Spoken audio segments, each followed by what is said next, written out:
Hello students, welcome to पढ़ो engineering. तो आज इस वीडियो में हम मैनेजमेंट विंटर 2022 के एमसीक्यूज सॉल्व करेंगे। यस, सो जैसे कि हमें पता है मैनेजमेंट ये सब्जेक्ट है वो ऑनलाइन होता है, मींस व्हाट की एग्जाम ऑनलाइन होती है। सो सेट 1 के वही क्वेश्चंस हम आज इस वीडियो में सॉल्व करेंगे। यस, सो मैनेजमेंट का जो कोड है वो है 22509। सो इस वीडियो में हम सेट 1 सॉल्व करेंगे। नेक्स्ट वीडियो में हम लेके आएंगे सेट 2, 3 एंड 4, और उसके बाद भी बहुत सारे मैनेजमेंट रिलेटेड वीडियोस आने वाले हैं। सो ऐसे ही बहुत सारे एग्जाम रिलेटेड वीडियोस देखने के लिए चैनल को सब्सक्राइब कीजिए एंड हाँ, लाइक करना मत भूलिए। Okay, so let's start with the video. First question is oral communication process flows in the dash manner. जो ओरल कम्युनिकेशन होता है उसका फ्लो कैसे होता है, यहाँ पे आपको पूछा है। Yes, so options are sender receiver message, sender message receiver, message sender sender, या फिर option D all of the above. Yes, so answer बताइए।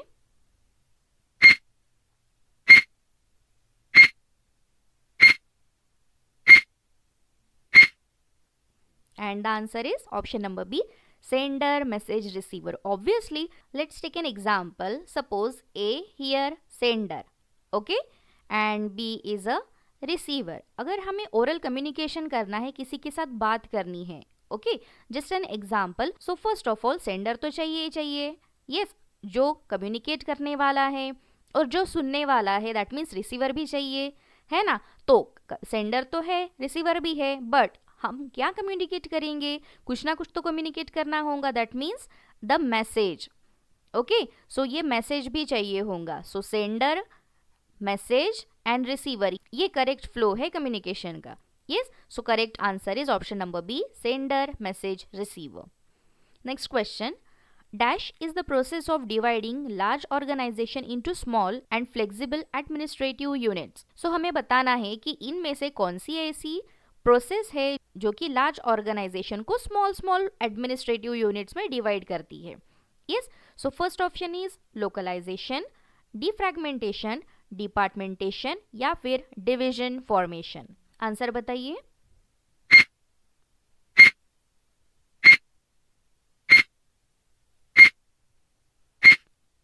And the answer is option number C, departmentation. Obviously अगर ये कोई organisation है, organisation को हमें अगर स्मॉल स्मॉल पीसेस में डिवाइड करना है, तो ये जो फर्स्ट डिवीजन हुआ है इसे हम डिपार्टमेंट कहते हैं, है ना। जैसे department 1, department 2। Yes, let's take an example, colleges का ही देख लो। यस, यहाँ पे एक कॉलेज है।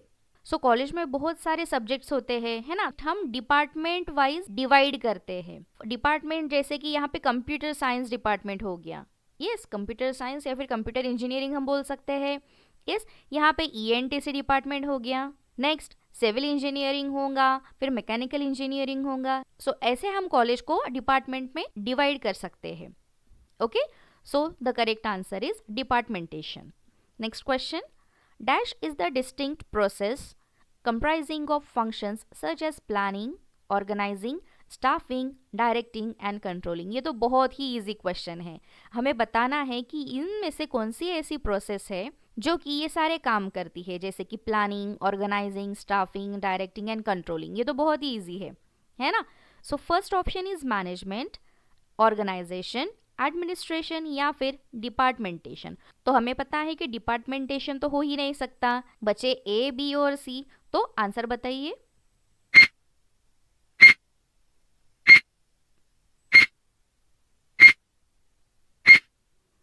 And answer is option number A, management. Yes, तो मैनेजमेंट का काम क्या होता है, प्लानिंग करना, प्लानिंग को ऑर्गेनाइज तरीके से रखना, स्टाफिंग, डायरेक्टिंग एंड कंट्रोलिंग। सो ये सारी जो चीज़ें यहाँ पे मेंशन की है, ये जो फंक्शंस यहाँ पे मेंशन किए हैं, ये सारे के सारे फंक्शंस मैनेजमेंट के होते हैं।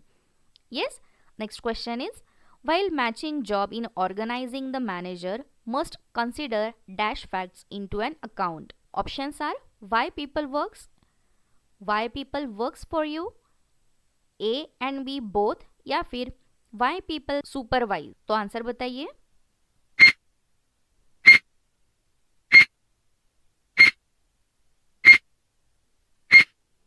And answer is option number C, A and B both. Next question, preventive measures refers to, अभी प्रिवेंटिव मेजर्स क्या होते हैं वो आपको बताना है।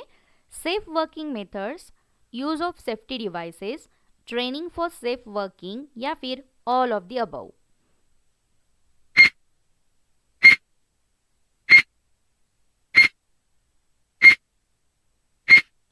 And answer is option number D, all of the above. बहुत ही इजी है, जैसे कि सेफ वर्किंग मेथड्स होनी चाहिए, जो भी सेफ्टी डिवाइसेस है उनका यूज़ कैसे करना है ये पता होना चाहिए। सो वर्कर जो भी काम करते हैं वो सेफली हम कैसे कर सकते हैं उसके बारे में ट्रेनिंग देनी चाहिए। यस, सो ये तीनों भी ए बी एंड सी ये करेक्ट ऑप्शन है, इसलिए the D option is correct, that is all of the above.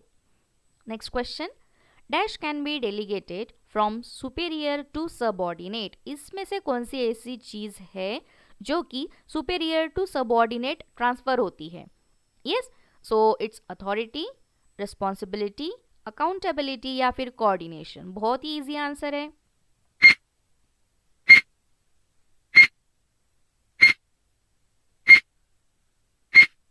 And answer is option number A, authority. Next question is directing function of management embraces activities of dash. Options are issuing of orders to subordinates, communicating with subordinates, providing adequate leadership and motivations to subordinates, and all of the above. कौन से activities को work करता है ये आपसे पूछा है, सो बताइए।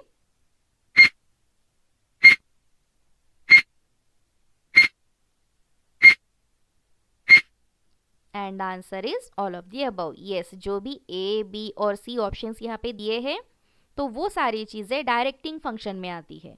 Okay, next question, position, designation, seniority in job defines, ये जो तीन चीजें हैं वो क्या डिफाइन करते हैं।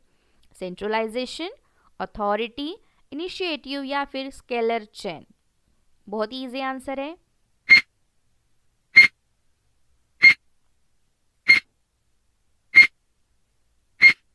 And answer is option number D, scalar chain.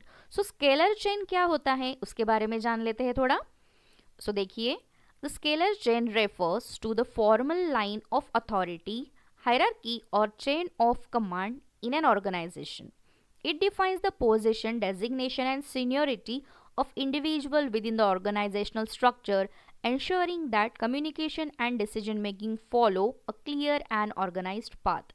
जैसे हमें नेम से ही पता चलता है chain, so chain means what कि एक फॉर्मल लाइन होती है जो कि हायरार्की होती है, और हम बोल सकते हैं कि चेन ऑफ कमांड्स, जो भी कमांड्स ऑर्गेनाइजेशन के साथ आते हैं उनकी एक चेन होती है, लाइन होती है. Next is an adult worker can work up to dash hours in a day as per Factories Act 1948. So ये जो Factories Act 1948 है उसके हिसाब से जो एडल्ट वर्कर होते हैं उनका वर्किंग टाइम क्या होना चाहिए या फिर क्या होता है. सो ऑप्शंस आर 9, सो ये 9 आवर्स है, ठीक है. यहाँ पे HRS दैट मीन्स आवर्स, कितने घंटे काम करने होते हैं. देन ऑप्शन बी 8, 12 या फिर 16. सो बताइए आंसर क्या होगा.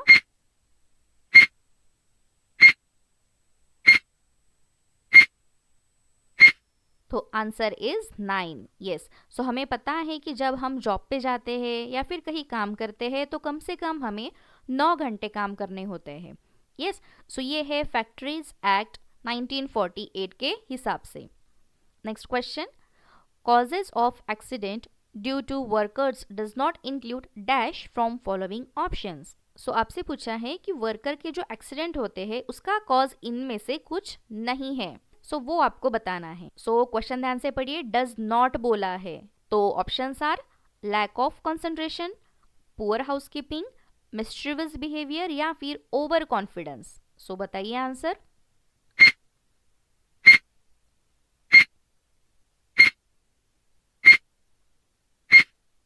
And answer is option number B, poor housekeeping. So obviously poor housekeeping ये रिलेटेड टू वर्कर तो नहीं है ना. जैसे कि ऑप्शन नंबर ए देखिए, लैक ऑफ कंसंट्रेशन बोला है तो yes it is related to the worker. Yes, then mischievous behaviour, ये भी वर्कर से ही रिलेटेड है। देन ओवर कॉन्फिडेंस, ये भी वर्कर से ही रिलेटेड है। बट जो पुअर हाउस कीपिंग है, क्या वो वर्कर के साथ रिलेटेड है? नहीं, ये तो कंपनी के साथ रिलेटेड है या फिर कोई ऑर्गेनाइजेशन के साथ रिलेटेड है। ओके, सो इसीलिए इसका करेक्ट आंसर है poor house keeping. Next question, in case of death of worker in a factory, who among the following are eligible as dependent to receive the compensation? Okay, अगर worker के साथ कोई हादसा हो जाता है या फिर वर्कर की डेथ हो जाती है, तो इनमें से कौन कौन से लोग कंपेंसेशन के लिए इलिजिबल होते हैं, ये आपको बताना है। Okay, so options are widowed mother of worker, widow of worker, both A and B, या फिर मैरिड डॉटर ऑफ वर्कर। तो ऑप्शंस समझ में आ गए होंगे। सो बताइए आंसर क्या होगा।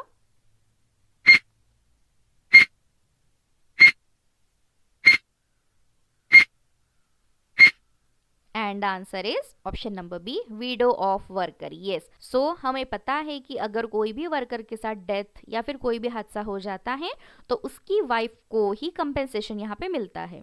Next question is, dependent means dash relatives of a disease workman. जो भी डिपेंडेंट है तो उसका मतलब यहाँ पे पूछा है विडो, माइनर लेजिटिमेट सन, अनमैरिड लेजिटिमेट डॉटर, या फिर ऑल ऑफ द अबव। बताइए आंसर क्या होगा।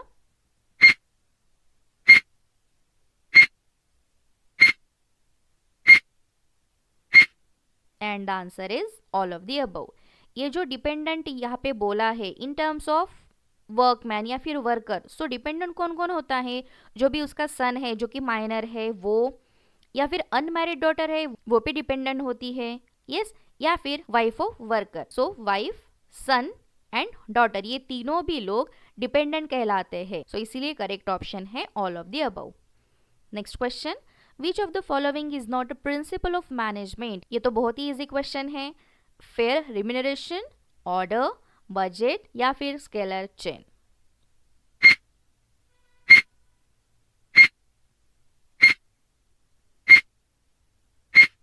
And answer is budget. So ये बजट है, ये प्रिंसिपल नहीं है मैनेजमेंट का। ए, बी एंड डी ये तो मैनेजमेंट में इंक्लूड होती ही है, यस, बट बजट ये प्रिंसिपल नहीं होता है।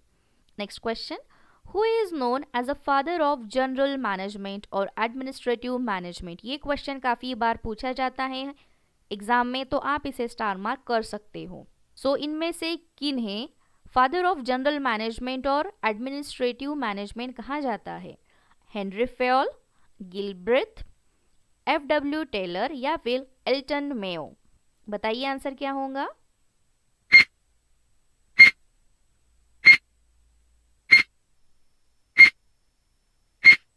And answer is obviously Henri Fayol. अगर आपने मैनेजमेंट की कोई बुक रीड की होंगी तो आपको हेनरी फेयोल का नाम दिखाई दिया होगा। यस, सो ये नाम आप हमेशा याद रखिए, बहुत ही इंपॉर्टेंट है, हेनरी फेयोल। सो इनके बारे में थोड़ा जान लेते हैं हम।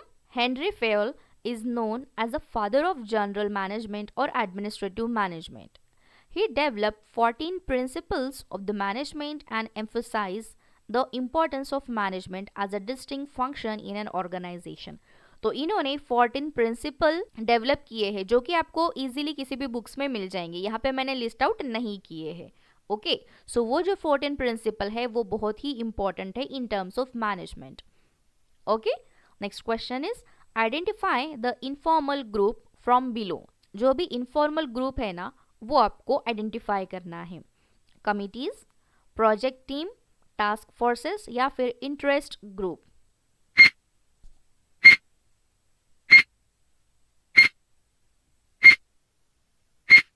And answer is interest group. ये ए, बी एंड सी जो ऑप्शंस है वो फॉर्मल ग्रुप्स है, बट ये इंटरेस्ट ग्रुप जो होता है वो इनफॉर्मल होता है। Next question, the relationship between leadership and management is most accurately stated as. आपको रिलेशनशिप बताना है।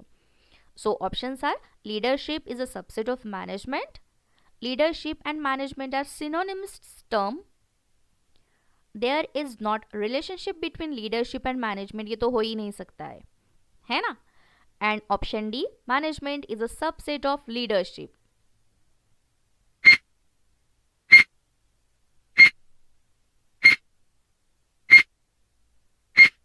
And answer is obviously option number A. Leadership is a subset of management. So option number A is correct. Next is class A fire consists of fire due to wood, oil, transformers या फिर chemical के साथ. तो बहुत ही easy question है ये.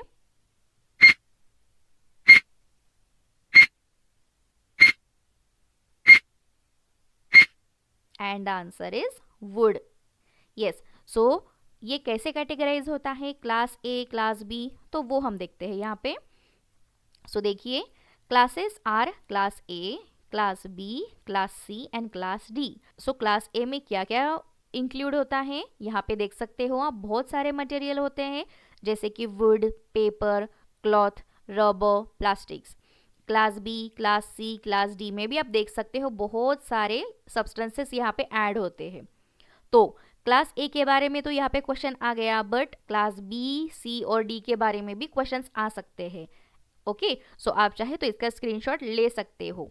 Dash requires intuition and good judgement. So intuition and good judgement के लिए क्या इंपॉर्टेंट होता है, प्लानिंग, डिसीजन मेकिंग, कम्युनिकेशन या फिर कंट्रोलिंग. बहुत ही इजी क्वेश्चन है.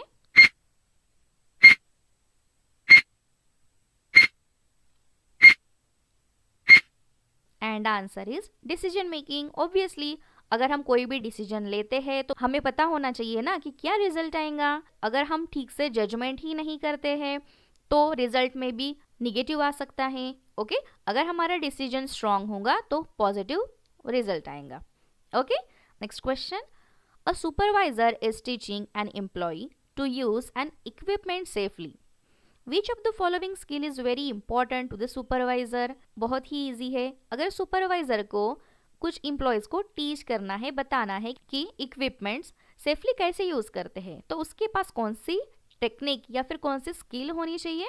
Options are technical skills, conceptual skills, strategic skills या फिर डिजाइन स्किल्स. बहुत ही इजी है.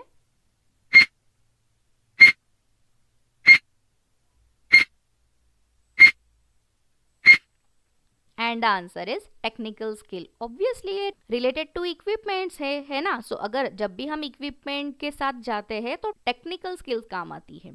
Next question. Dash is generally provided with limit switch to prevent motion beyond preset limit. इनमें से ऐसी कौन सी चीज है जो कि जनरली लिमिट स्विच के साथ प्रोवाइड की जाती है. सो हॉइस्ट, कन्वेयर्स, मशीन टेबल या फिर all of the above.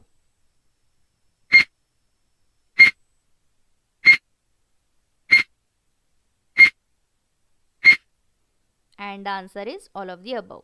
So yes, ये जो हॉइस्ट, कन्वेयर या फिर मशीन टेबल है, ये सारी चीजें प्रोवाइड की जाती है. Next question. Suppose we have to do production of 3 months with 100, 200, 250 units in January, February, March month respectively.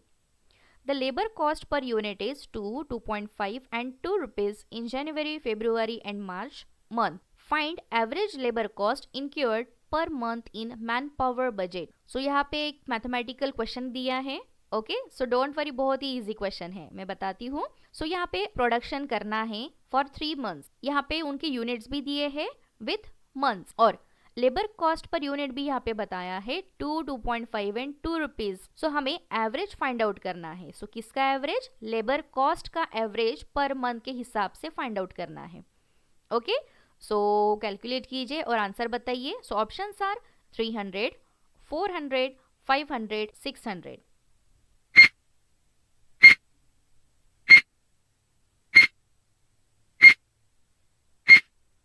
And answer is option number B, 400. So ये कैसे कैलकुलेट किया हमने, मैं बताती हूँ. देखिए, सो जो गिवन है वो पहले हमने लिख दिया कि production for 3 months with 100, 200 and 250 with this months.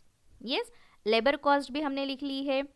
So for month of January, so जनवरी के लिए टोटल लेबर कॉस्ट कैसे कैलकुलेट होंगी, ये जो फर्स्ट यूनिट है उसके हिसाब से पर labour cost. Yes, 100 multiplied by 2 that means 200. वैसे ही हमने फेब्रुवरी एंड मार्च के लिए भी कैलकुलेट कर ली है. सो फेब्रुवरी के लिए 500 एंड मार्च के लिए 500. ओके, बहुत ही ईजी है। अब टोटल कॉस्ट के लिए हम 3 मंथ्स को ऐड कर लेते हैं, that is January, February and March. इनकी जो कॉस्ट आई है ना, उनको ऐड करेंगे तो हमें टोटल कॉस्ट मिल जाएंगी। अब हमें एवरेज फाइंड आउट करना है, तो एवरेज फाइंड आउट करने के लिए क्या है फॉर्मूला, जो भी हमने ये टोटल कॉस्ट निकाली है उसको डिवाइड बाय 3 कर लेते हैं। 3 क्यों? क्योंकि हमारे पास 3 मंथ्स है। Okay, so 1200 divided by 3 is equal to 400। So हमारा करेक्ट ऑप्शन है B, that is 400 rupees. Okay, I hope आपको ये समझ में आ गया होगा। और ये जो क्वेश्चन है काफी बार पूछा जाता है एग्जाम में, क्योंकि ये मैथमेटिकल क्वेश्चन है। सो इस क्वेश्चन से आपको घबराना नहीं है। ओके, इजीली आंसर मिल जाता है। ठीक है, next question is establishment of standards, comparing actual results with standard and taking corrective action are the steps in। सो आपको बताना है कि एक्चुअल रिजल्ट के साथ हम स्टैंडर्ड रिजल्ट को कंपेयर करते हैं, उसके हिसाब से एक्शन लेते हैं, तो वो स्टेप्स किस में आती हैं? प्लानिंग में, कंट्रोलिंग, डायरेक्टिंग या फिर organising.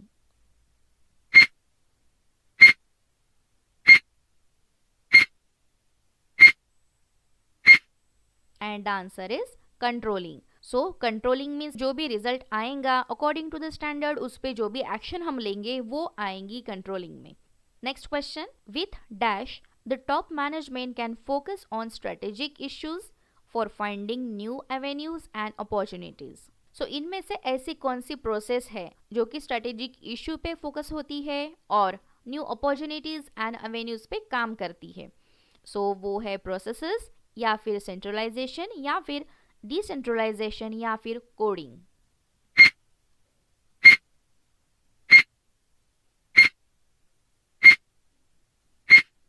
And answer is decentralisation. So decentralisation ये एक डिपार्टमेंट होता है, या हम मैनेजमेंट सिस्टम ही बोल सकते हैं, जो कि जो भी स्ट्रेटेजिक इशू होते हैं, जो भी स्ट्रेटेजी होती है ऑर्गेनाइजेशन की, उस पर सोल्यूशन कैसे फाइंड करना है, उस पर अपॉर्चुनिटीज कैसे फाइंड करना है, ऑर्गेनाइजेशन को अपॉर्चुनिटीज के लिए कैसे रेडी करना है, ये सब डिसेंट्रलाइजेशन में आता है।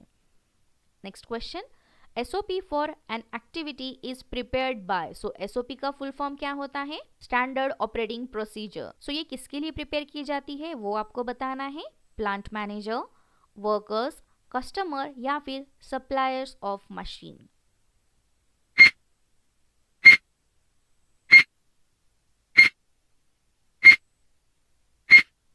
And the answer is plant manager. वो कैसे, वो हम यहाँ पे देखते हैं। देखिए, SOP for an activity is typically prepared by plant manager or a responsible manager figure. They ensure that the procedures for various activity within the plant or organization are standardized, safe and efficient. So, plant manager है वो SOP prepare करता है ताकि जो organisation है वो safe रहे, efficient रहे और एक स्टैंडर्ड मेंटेन करे। Okay, so correct option is यहाँ पे plant manager. Yes, next is choose the correct statement. अब यहाँ पे हमें 2 स्टेटमेंट दिए हैं, इनमें से कौन सा करेक्ट है वो बताना है। So operator plans the capacity of machine, या फिर second, supervisor is working as engineer, manager as well as team leader. So यहाँ फर्स्ट बोला है कि ऑपरेटर जो होता है वो प्लान बनाता है मशीन के लिए, और सेकंड स्टेटमेंट बोला है कि जो सुपरवाइजर है वो इंजीनियर की तरह, मैनेजर की तरह या फिर टीम लीडर की तरह वर्क करता है। तो क्या ये दोनों करेक्ट है वो आपको बताना है। So options are both correct, both wrong, only 1 is correct या फिर only 2 is correct.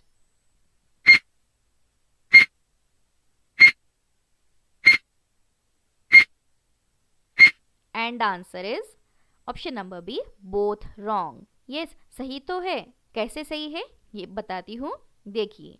So first हमें सेंटेंस दिया था कि operator plans the capacity of machines. This is incorrect. Why? The operator typically operates the machine only. Yes, but the planning of machine capacity is usually handled by engineer और production planner. Yes, so operator का काम नहीं होता है कि capacity machine की find out करना, operate करना, ये। ओके, एंड नेक्स्ट स्टेटमेंट था कि supervisor is working as a engineer, manager as well as team leader.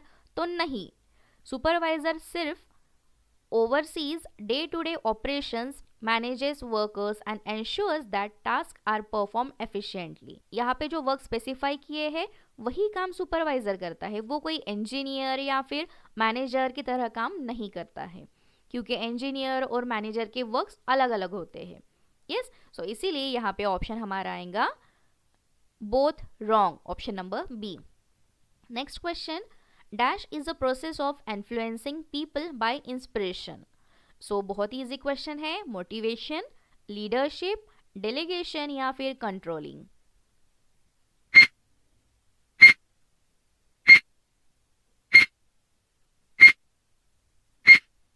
And answer is leadership. So leadership ये ऐसी प्रोसेस होती है जिसे हम पीपल दैट इज वर्कर को इंस्पायर कर सकते हैं।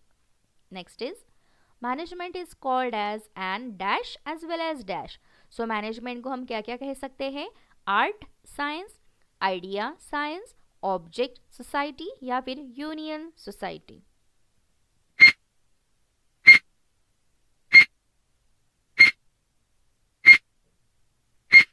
And the answer is art science. ये कैसे होता है यहाँ पे देखते हैं हम। So management is often referred to as both art and science. So art क्यों बोला है यहाँ पे, देखिए management is an art because it involves creativity, intuition and personal skills.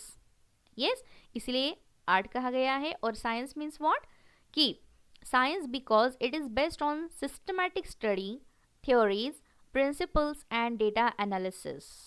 Okay, इसीलिए साइंस कहा गया है। Next question, example of formal groups are. अगर आपको याद है तो प्रीवियस के एक क्वेश्चन में हमें इनफॉर्मल ग्रुप पूछा था।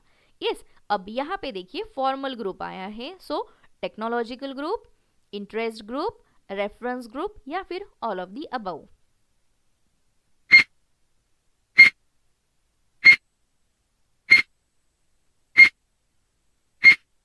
And the answer is technological group. So formal बोला है तो फॉर्मल मीन्स टेक्निकल आता है। सो जो भी टेक्निकल रिलेटेड होंगे groups that is technological group, यहाँ पे फॉर्मल ग्रुप का एग्जाम्पल है। सो वो कैसे, यहाँ पे देखते हैं।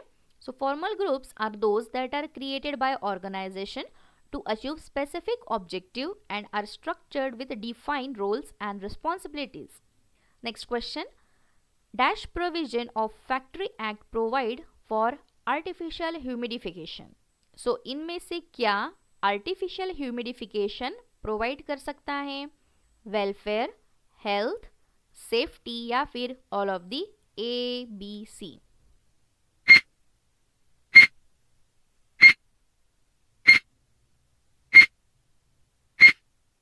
And answer is health. वो कैसे, यहाँ पे देखते हैं। The factory act 1948 includes provisions for artificial humidification under the health section. It mandates that factories where artificial humidification is used must take measures to ensure that health and safety of workers, such as maintaining the humidity at safe levels and providing proper ventilation. अब आपको समझ में आ गया होगा कि artificial humidification is related to humidity. Okay, so it is related to the health. Next question, supervisor should plan for overall and effective utilisation of. So supervisor किसके हिसाब से प्लान करता है, मैन, मशीन, मटेरियल या फिर all of the above. इसका answer तो बहुत ही इजी है।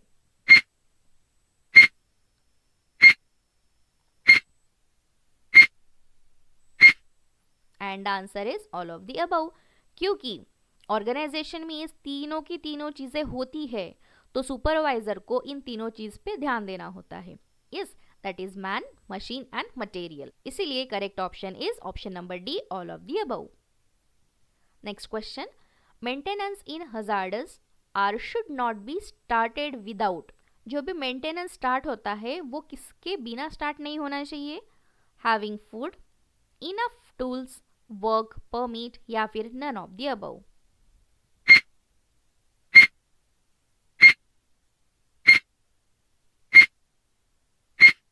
And answer is work permit. So work permit क्या होता है उसके बारे में जान लेते हैं। Maintenance in hazardous areas should not be started without a work permit. Why? A work permit is a formal authorization required before performing maintenance work in areas where there are risk और hazard. कोई भी काम करने से पहले जिस जिस areas में हजार्डस एरिया की पॉसिबिलिटी होती है, सो उसके लिए पहले वर्क परमिट होना नेसेसरी होता है। Yes, next question is the Henry Fayol has formulated dash number of principles of management. Yes, इसके रिलेटेड क्वेश्चन ऑलरेडी हमने देखा है, तो आंसर बताइए। 6 प्रिंसिपल्स हैं, 10, 14 या फिर 12?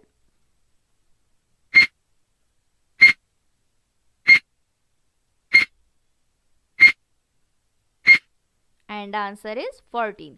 यस, सो मैंने पहले ही बताया है और अभी एक बार बताती हूँ कि हेनरी फेयोल के प्रिंसिपल के साथ बहुत सारे क्वेश्चंस आते हैं। सो जितने भी स्टार्स आपको लगाने हैं लगा दो, बहुत ही easy, important and scoring questions है रिलेटेड टू हेनरी फेयोल के principles. Next question, directing is not concern with the following function. Directing ये क्या कंसर्न नहीं है, किसके साथ कंसर्न नहीं है, वो आपको बताना है। कम्युनिकेशन, सुपरवाइजिंग, लीडरशिप या फिर forecasting and management.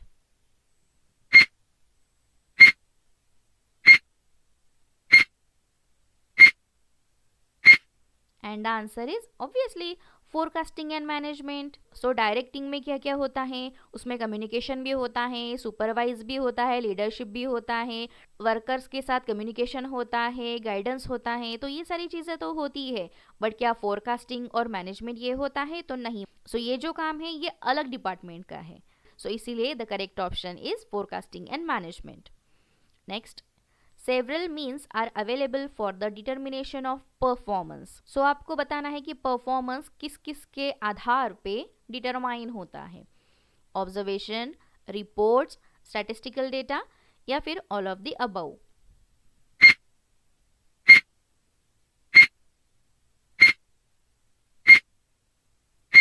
And answer is all of the above, क्योंकि जो कि परफॉर्मेंस है ना, चाहे वो स्टूडेंट का परफॉर्मेंस हो, किसी वर्कर का परफॉर्मेंस हो या फिर किसी का भी परफॉर्मेंस हो, वो डिटरमाइन करने के लिए पहले तो हमें ऑब्जर्वेशन की ज़रूरत होती है, उसके हिसाब से वो रिपोर्ट्स बनाते हैं, देन स्टैटिस्टिकल डेटा, जो भी डेटा कलेक्ट किया है वो।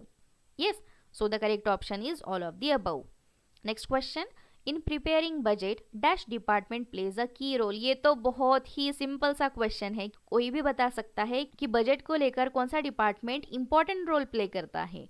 वो डिपार्टमेंट है फाइनेंस, ह्यूमन रिसोर्स, सेल्स या फिर marketing.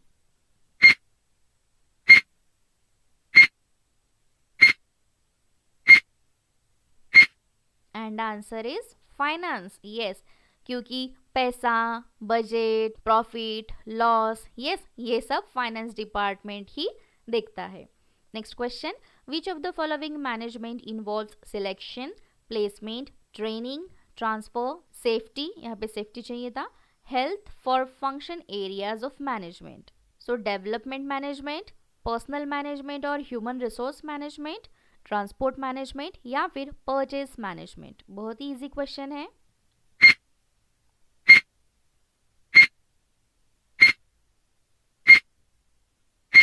And answer is option number B, personal management और ह्यूमन रिसोर्स मैनेजमेंट। तो देखिए यहाँ पे जब बात आती है प्लेसमेंट की, सिलेक्शन की, तो एचआर को हम याद रखते हैं, है ना, that is human resource. So obviously ये सारी चीज़ें जो यहाँ पे मेंशन की है ना, प्लेसमेंट, सिलेक्शन, सेफ्टी, हेल्थ, तो ये सारी पर्सनल मैनेजमेंट में भी आती है और ह्यूमन रिसोर्स मैनेजमेंट में आती है। Okay, next question, the objective of quality control activities is not to. Quality control activity का आपको ऑब्जेक्टिव बताना है, जो कि नहीं है। क्वेश्चन रीड करिए प्रॉपरली, नहीं है, नॉट लिखा है। Yes, so reduce delay in a material receiving, assign simple work to only selected workers, do inventory management या फिर avoid machine breakdown.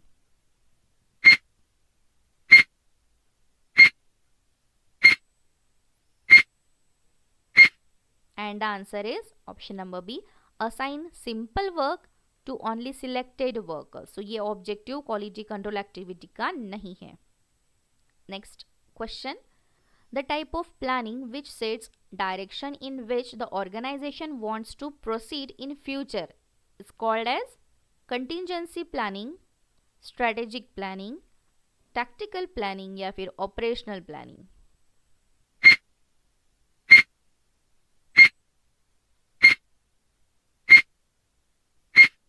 And the answer is strategic planning. Strategic planning में strategies काम करती है। अगर हम कोई भी काम स्ट्रेटेजी के अलावा करते हैं, बिना स्ट्रेटेजी के करते हैं, तो ऑब्वियसली हम जो भी डायरेक्शन में जा रहे हैं वो डायरेक्शन में भी फेल हो सकती है या फिर फ्यूचर में हमें प्रॉब्लम आ सकता है। Yes, so strategic planning is very important. Next question, while working around workstation having moving and rotary parts, the protective clothes used shall be। सो जो भी वर्क स्टेशन के पास अगर काम करते हैं, कोई मशीन के पार्ट्स के साथ काम कर रहे हैं, तो जो भी प्रोटेक्टिव क्लोथ्स है वो कैसे होने चाहिए यहाँ पे पूछा है। So tightly fit, loose fit, white in colour या फिर none of the above.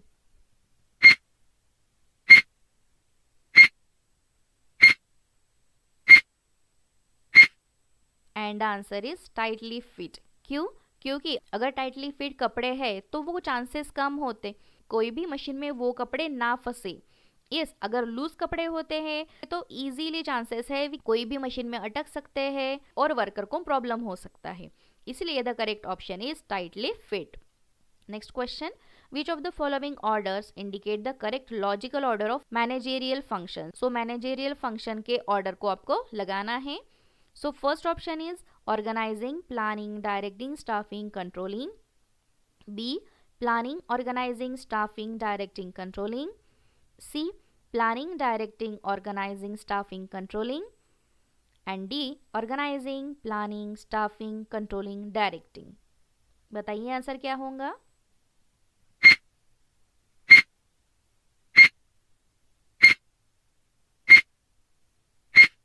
And the answer is option number B, planning, organizing, staffing, directing, controlling. Each and every function को मैनेज करने के लिए जो भी प्रोसेस हम यूज़ करते हैं वो यही होती है कि कोई भी टास्क अगर लेते हो, कोई भी टारगेट अगर लेते हो, तो first we have to plan it, organised it properly, then staffing according to the work, हमें स्टाफिंग करना होता है, then directing and after that controlling. Next question, the award by a commissioner appointed as per the provision of Workmen Compensation Act has divided the compensation among the number of dependents. Some of the dependents are not satisfied with the division. Suggest the authority for appeal against the compensation award. Workman compensation act के हिसाब से अगर commissioner कोई भी award देता है but जो भी डिपेंडेंट है उसको कोई प्रॉब्लम है या फिर इशू है, वो सेटिस्फाइड नहीं है, तो वो फिर कहाँ पे अपनी अपील कर सकता है। Industrial tribunal, labour court, high court या फिर any of A, B and C.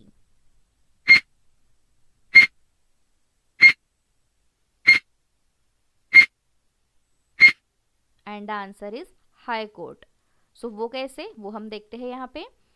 Under the Workmen's Compensation Act, if the dependent are not satisfied with the compensation award made by the commissioner, they have a right to appeal. The appeal can be made to the High Court.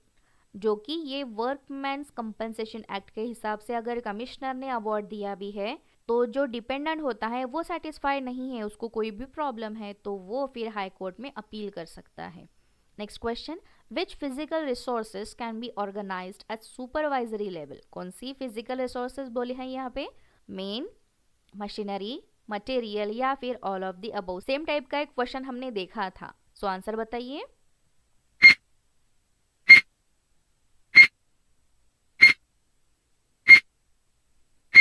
And answer is all of the above. So ये men, machinery and material जो physical resources है वो supervisory level में organised होते हैं। Next question, safety management system ensures dash compliances from all location. Safety management system क्या ensure करता है वो बताना है। Decentralise, centralise, local, distributed.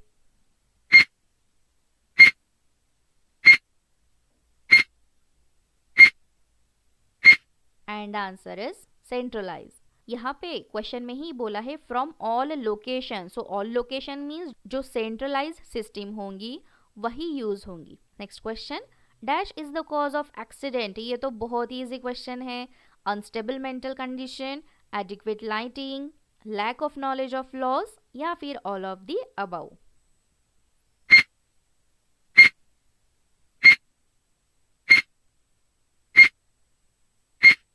And answer is all of the above. ये सही तो है ना। अगर मेंटल कंडीशन ही स्टेबल नहीं है, कुछ स्ट्रेस है, कोई प्रॉब्लम है, मेंटल इश्यू है, तो वो भी एक प्रॉब्लम हो सकता है एक्सीडेंट का। देन एडिक्वेट लाइटिंग, लाइटिंग का लैक है या फिर लाइटिंग है ही नहीं, डार्कनेस बहुत है, तो वो भी एक प्रॉब्लम है। जो भी वर्किंग कंडीशन है, जो भी इंस्ट्रूमेंट्स है, मशीनरी है, उसके रूल्स एंड रेगुलेशन ही नहीं पता है, तो वो भी तो एक कॉज हो सकता है एक्सीडेंट का। Yes, so the correct option is option number D. Next question, scalar organisation is the other name given to. Scalar organisation का अदर नेम आपको बोला है, ये भी क्वेश्चन काफी बार पूछा जाता है। सो line and staff organisation, line organisation, functional organisation या फिर project organisation.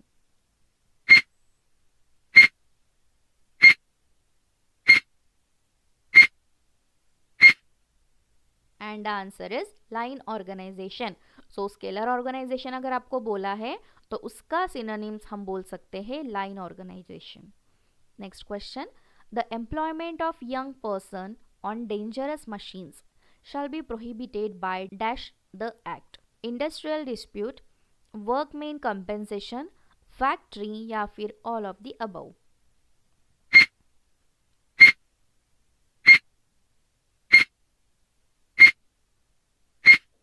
And answer is factory act. जो भी यंग पर्सन होते हैं उनको डेंजरस मशीन के साथ खेलना या फिर एम्प्लॉयमेंट, ये फैक्ट्री एक्ट में मना किया है। In comparison to top level manager, a first line supervisor will spend more time on. जो फर्स्ट लाइन सुपरवाइजर की होती है वो किस पे ज़्यादा टाइम स्पेंड करती है?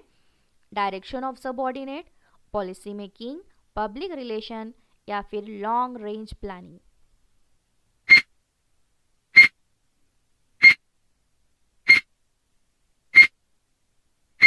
And answer is direction of subordinates. तो क्या यहाँ पे हम बात कर रहे हैं टॉप लेवल मैनेजर की? नहीं, यहाँ पे सिर्फ बोला है कि फर्स्ट लाइन सुपरवाइजर की होती है, मैनेजर के नीचे वाली लाइन हम बोल सकते हैं।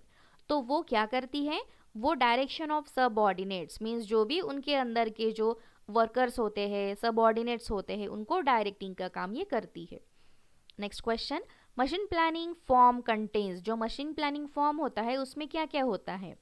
Duration of machine use, machine number होता है, डिस्क्रिप्शन ऑफ वर्क होता है या फिर ऑल ऑफ द अबव। बहुत ही इजी क्वेश्चन है। फॉर्म में क्या क्या होगा ये आपको बताना है।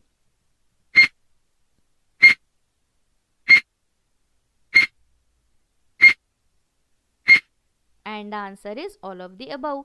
सो एक फॉर्म होता है, तो फॉर्म में मशीन के रिलेटेड ड्यूरेशन होगा, यस, मशीन नंबर होगा, जो भी वर्क करते हैं हम उसका डिस्क्रिप्शन होगा। तो ये सारी चीज़ें मशीन प्लानिंग फॉर्म में होती ही होती है।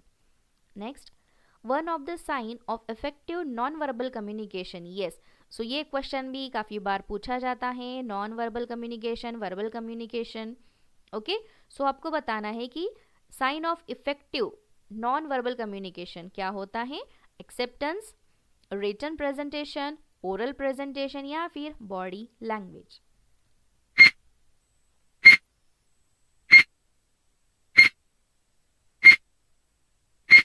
And answer is body language. So non verbal communication बोला है, नॉन वर्बल में आता है body language, facial expression, gesture होता है वो, हैंड मूवमेंट। यस, सो ये सारी चीज़ें नॉन वर्बल कम्युनिकेशन में आती है। सो ये यहाँ पे मेंशन किया है, देखिए, बॉडी लैंग्वेज इज अ की aspect of non verbal communication.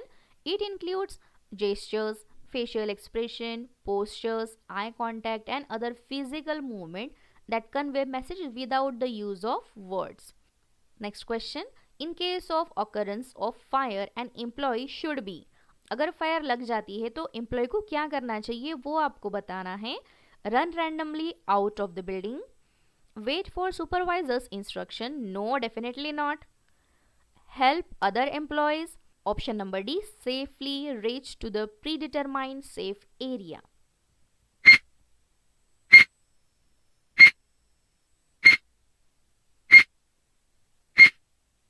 And answer is option number D, safely reach to the predetermined safe area. Yes, so मैंने ऑप्शन बी को पहले ही क्यों डेफिनेटली नॉट बोला? क्योंकि अगर बहुत सारी आग लगी है ऑर्गेनाइजेशन में तो क्या आप सुपरवाइजर के इंस्ट्रक्शन का वेट करोगे? नहीं ना, ये तो बेवकूफ़ी होंगी। Yes, so run randomly out of the building, ये भी हम कर सकते हैं, बट बिल्डिंग बहुत बड़ी है, निकल पाना मुश्किल है, तो ये भी फिर ऑप्शन कट हो जाता है। देन हेल्प अदर एम्प्लॉयज़, अरे भैया अगर हम खुद की हेल्प नहीं कर रहे हैं तो हम लोगों की मदद क्या करेंगे, है ना। हम खुद तो पहले सेफ हो जाए, उसके बाद हम अदर एम्प्लॉयज़ को सेव कर सकते हैं। यस, सो पहले खुद बचो, उसके बाद एम्प्लॉयज़ को बचाओ। यस, सो एक ही ऑप्शन करेक्ट है यहाँ पे, safely reach to the predetermined safe area. पहले तो ऐसा एरिया ढूंढो जो कि सेफ है, उस पे जाओ। अगर आपको लगता है कि वो एरिया सेफ है तो बाकी के एम्प्लॉयज़ की हेल्प करो और उनको भी बचाओ। Okay, next question, in organisation dash provides a personal relationship at work place. So इनमें से क्या पर्सनल रिलेशनशिप प्रोवाइड करता है, कन्फ्लिक्ट, ग्रुप, डिस्प्यूट या फिर all of the above.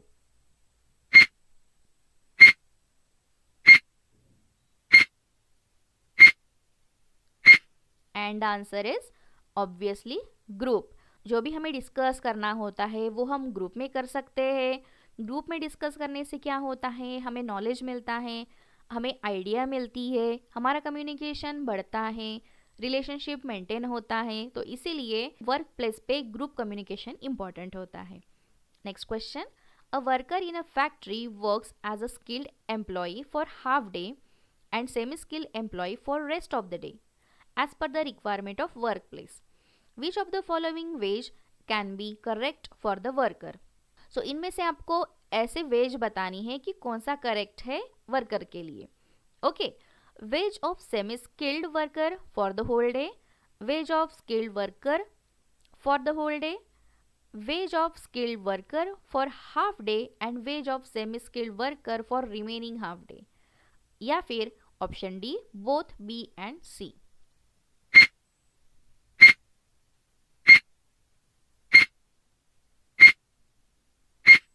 And answer is option number C, wage of skilled worker for half day and wage of semi skilled for remaining half day. Next question, planning premises can be internal और external, tangible और intangible, controllable और non controllable, या फिर all of the above.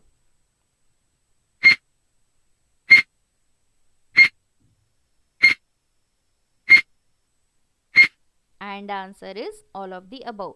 जो planning premises होते हैं वो internal external भी हो सकते हैं, टेंजेबल इंटेंजेबल भी हो सकते हैं, कंट्रोलेबल और नॉन कंट्रोलेबल भी हो सकते हैं। वो कैसे होते हैं यहाँ पे देखिए, planning premises refers to the assumption of conditions that are considered when planning.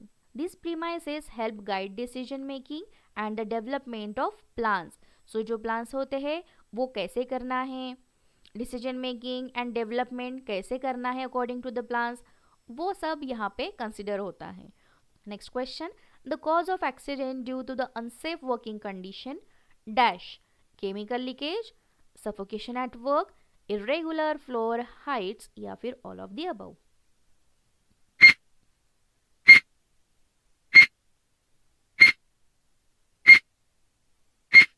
And answer is all of the above. Obviously unsafe working condition means क्या, जो भी वर्क के लिए सेफ नहीं है, वो ऐसे क्या रीजन से जिससे एक्सीडेंट हो सकता है, तो वो केमिकल लीकेज भी हो सकता है, उससे भी एक्सीडेंट की पॉसिबिलिटी है, suffocation at work, yes, so proper ventilation नहीं है, ह्यूमिडिटी है, तो वो भी एक रीज़न हो सकता है, या फिर फ्लोर की हाइट ठीक नहीं है according to the work condition, so ये भी एक प्रॉब्लम हो सकता है। इसीलिए correct option is all of the above. Next question, dash and dash plans are the type of planning in management process. So कौन से प्लान्स इन्वॉल्व है प्लानिंग में, stability and initiative, operational and strategic, directing and motivation, और forward and reverse.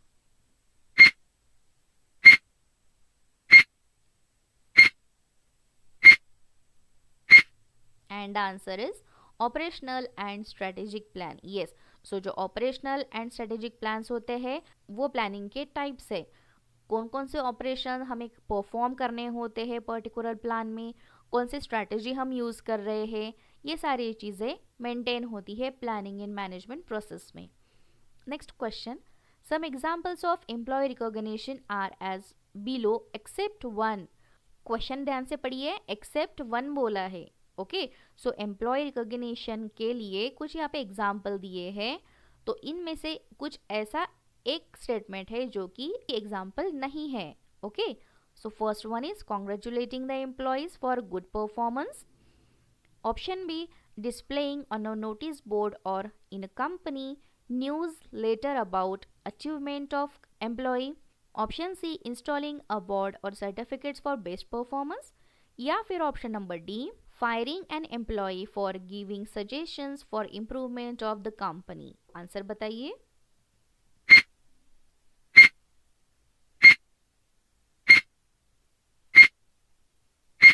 And answer is option number D, क्योंकि जो तीनों भी option है वो करेक्ट है ना। एम्प्लॉय रिकॉग्निशन के लिए ये जो एग्जांपल्स दिए हैं ये होने ही चाहिए। अगर फायर कर दिया है, कोई अच्छा सजेशन दे रहा है वर्कर, उनको फायर कर दिया है कंपनी से, तो ये तो गलत बात है ना। Yes, so correct option is D. Next question, accident in mining may be because of collapsing of soil layers, suffocation, poisonous gases या फिर ऑल ऑफ द अबव। बहुत ही इजी क्वेश्चन है। एक्सीडेंट्स में बहुत सारे क्वेश्चंस आते हैं। यस, सो एक्सीडेंट ये वर्ड या फिर एक्सीडेंट रिलेटेड जो भी टॉपिक्स है वो आपको करना ही करना है।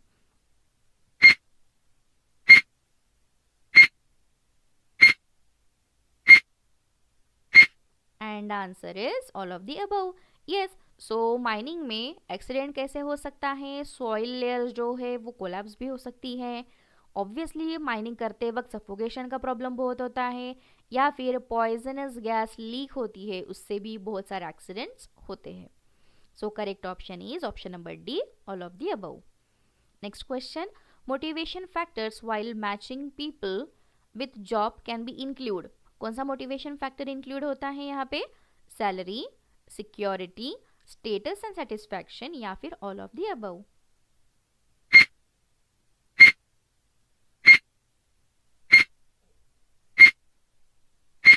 And answer is all of the above. Yes, क्योंकि सैलरी भी एक फैक्टर होता है, उसके बिना तो कोई वर्क करेगा ही नहीं। सिक्योरिटी भी इंपॉर्टेंट होती है, अगर सिक्योरिटी ही नहीं है तो कौन काम करेगा। एंड स्टेटस एंड सेटिस्फैक्शन, जहाँ हम काम करते हैं वहाँ सेटिस्फैक्शन बहुत ही इंपॉर्टेंट होता है। Yes, so the correct option is option number D. Next is dash legislation there is a provision called protected workman. So Trade Union Act 1926, Industrial Employment Act 1946, Industrial Dispute Act 1947 या फिर Factories Act 1948।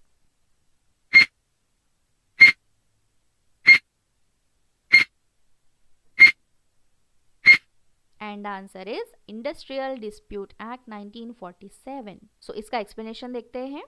Under the industrial dispute act 1947 there is a provision for protected workmen. These are employees who are protected from dismissal or disciplinary action during the pendency of dispute between the employers and the employees. So इस act में जो भी workman that is worker होते हैं उनके लिए protection की बात की गई है। Next question. A supervisor is most likely to be able to directly affect an employees. जो सुपरवाइजर होता है वो क्या डायरेक्टली अफेक्ट कर सकता है, task assignment, work habits, personal aspiration या फिर एटीट्यूड्स एंड वैल्यूज।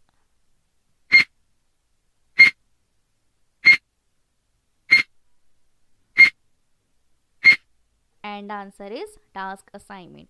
जो भी टास्क दिया है उसके रिलेटेड असाइनमेंट वो हैंडल कर सकता है, अफेक्ट कर सकता है, बट जो भी वर्क हैबिट है क्या वो हैंडल कर सकता है, नहीं, क्योंकि वो वर्कर की पर्सनल है ना।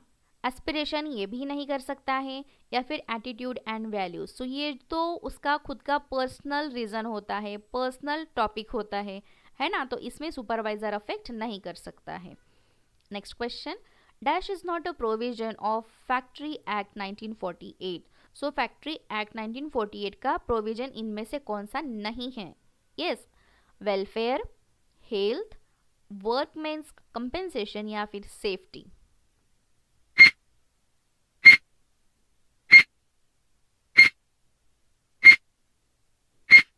And answer is workmen's compensation. Next question, dash is an example of unsafe working condition. ये तो बहुत ही ईजी है। Poor discipline at work place, oily surface, lack of safety awareness या फिर untrained workers.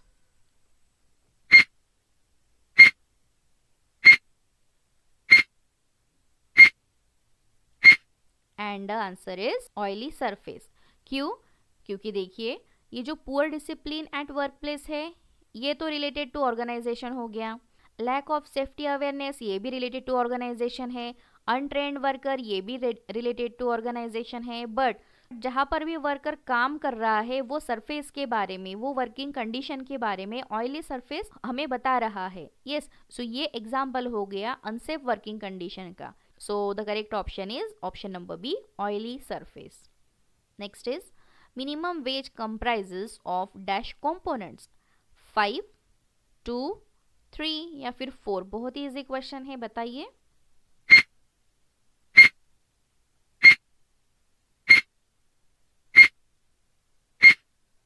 And answer is 2। Yes, सो वो कैसे, हम देखते हैं यहाँ पे। The minimum wage typically comprises 2 main components. उसमें 2 कंपोनेंट्स कौन से होते हैं? Basic veg and allowance. So basic veg क्या होता है, अलाउंस क्या होता है, आप यहाँ पे रीड कर सकते हो। यस, बहुत ही ईजी है। Next question, dash level management give finishing touch to the plans and policies to top management. कौन सी लेवल ऐसी होती है जो फिनिशिंग टच देती है? टॉप, अपर मिडल, लोअर या फिर ऑपरेटिंग फोर्स।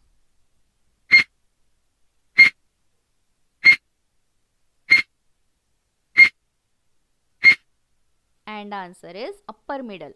तो टॉप तो हो ही नहीं सकता, क्योंकि क्वेश्चन में ही हमें टॉप मैनेजमेंट को बोला है ना। सो जो अपर मिडल लेवल होती है, वो जो फाइनल टच देती है। Okay, next question, separate out the injury which does not come under permanent total disablement from the following. जो कि परमानेंट टोटल डिसेबलमेंट है, उसमें उसकी कैटेगरी में नहीं आती है, वो इंजरी आपको फाइंड आउट करनी है। So loss of both hands, loss of hand and foot, amputation through shoulder joint या फिर both of B and C. Question ध्यान से पढ़िए।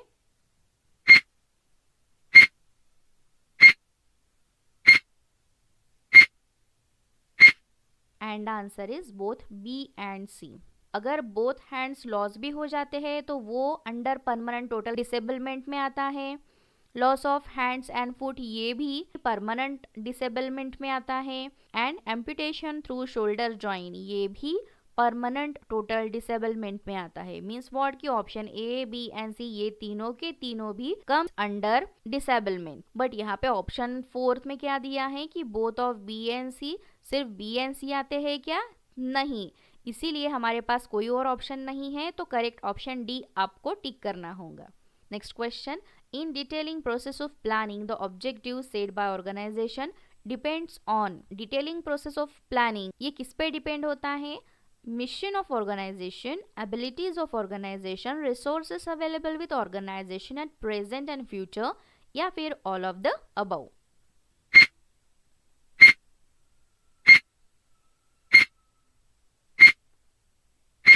And the answer is all of the above. जो भी डिटेल प्रोसेस ऑफ प्लानिंग होती है, वो ऑब्जेक्टिव होते हैं ऑर्गेनाइजेशन का mission, abilities of organisation and जो भी रिसोर्सेस अवेलेबल है ऑर्गेनाइजेशन में, फ्यूचर और प्रेजेंट में, ये सारी की सारी चीज़ों पे ऑर्गेनाइजेशन का जो ऑब्जेक्टिव है वो डिपेंड होता है। इसीलिए the correct option is option number D. Next question, a manager is a principal medium of communication in any enterprise. He should give orders and instruction to his subordinates and supervise them to ensure that their performance is according to plan. The above statement elaborates which type of management function. जो manager होता है ना, वो principal medium होता है communication का, ये यहाँ पे बोला है। ओके, सो जो मैनेजर है वो ऑर्डर्स देता है, इंस्ट्रक्शन देता है उसके सबऑर्डिनेट्स को, एंड सुपरवाइज करता है और इंश्योर करता है कि जो परफॉर्मेंस है वो अकॉर्डिंग टू प्लान हो रहा है या नहीं। तो ये जो स्टेटमेंट है ना, वो कौन सा मैनेजमेंट फंक्शन को इलेबोरेट करता है, वो आपको पूछा है।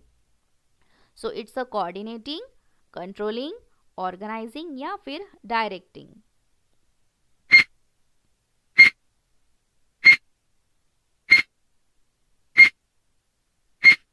And answer is directing. So ये डायरेक्टिंग एक मैनेजमेंट का फंक्शन है। क्वेश्चन में जो भी वर्क दिया है ये डायरेक्टिंग के अंडर ही आता है।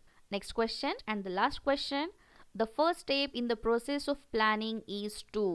प्लानिंग की फर्स्ट स्टेप क्या होती है? ये क्वेश्चन भी काफी बार पूछा जाता है। ओके, सो identify alternatives, selecting alternatives, setting objectives या फिर डेवलपिंग प्लानिंग प्रीमाइसेस।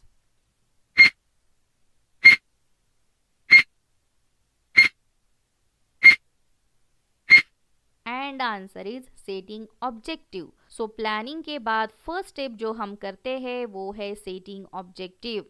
ओके, सो जब भी हम प्लानिंग करते हैं तो फर्स्ट ऑफ ऑल हमें ऑब्जेक्टिव सेट करना होता है कि हम क्या करने वाले हैं। ओके, उसके बाद फिर सारी प्रोसेस स्टार्ट होती है, प्रोसीजर स्टार्ट होता है। ओके, सो आई होप आपको सारे के सारे क्वेश्चन के आंसर समझ में आ गए होंगे। If you have any query feel free to ask me. और ये तो सिर्फ सेट 1 था विंटर 2022 का। सेट 2, 3 एंड 4 लेके हम जल्दी ही आएंगे। टिल देन सब्सक्राइब करो चैनल को and don't forget to like and comments. Okay, so मिलते हैं नेक्स्ट क्लास में। Till then take care, bye bye, happy learning, keep learning.